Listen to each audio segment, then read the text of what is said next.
Sir చెప్పండి.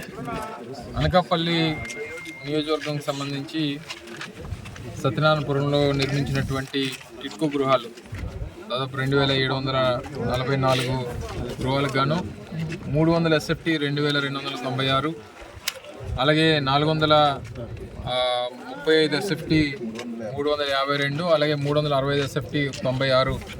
వీటన్నిటిని కూడా రేపు గౌరవ ముఖ్యమంత్రి జగన్మోహన్ రెడ్డి గారి జన్మదినోత్సవ సందర్భంగా, వారి పుట్టినరోజు సందర్భంగా అనకాపల్లి పట్టణంలో ఉన్నటువంటి లబ్ధిదారులు ఎవరైతే ఉన్నారో దాదాపు 2500 మంది లబ్ధిదారులు, వారందరికీ కూడా ఇది అందించేటువంటి కార్యక్రమాన్ని చేయబోతా ఉన్నాం.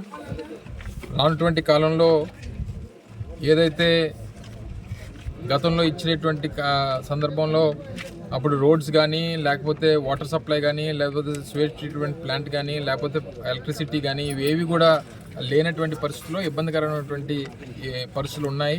కాస్త ఓపిక పట్టండి అని చెప్పి వారిని కోరి ఇవన్నీ కూడా పూర్తి చేసి పూర్తి స్థాయిలో వారు వచ్చిన తర్వాత కావాల్సినటువంటి అన్ని వసతులతో వారికి అందించాలనేటువంటి ఉద్దేశంతో ఈ కార్యక్రమం చేపడతా ఉన్నాం. మొన్ననే దాదాపు 2-3 మాసాల క్రితం గౌరవ ముఖ్యమంత్రి గారు లాంఛనంగా రాష్ట్ర వ్యాప్తంగా టిట్కో గృహాలు ప్రారంభోత్సవాలు వారి అందరికీ కూడా లబ్ధిదారులందరికీ కూడా అందించేటువంటి కార్యక్రమం చేశారు. మరి ఆ రోజు మొన్న జరిగినటువంటి ఒక సమావేశంలో కూడా వైకుంఠ ఏకాదశి కన్నా ముందే మీకు గృహప్రవేశాలు చేసుకునేటువంటి దానికి ప్రభుత్వం సహకరిస్తుందని చెప్పి మేము మాటిచ్చాం. ఇచ్చినటువంటి మాట ప్రకారం 21వ తారీఖుని లబ్ధిదారులందరూ కూడా అందించేటువంటి కార్యక్రమం చేయబోతా ఉన్నాం.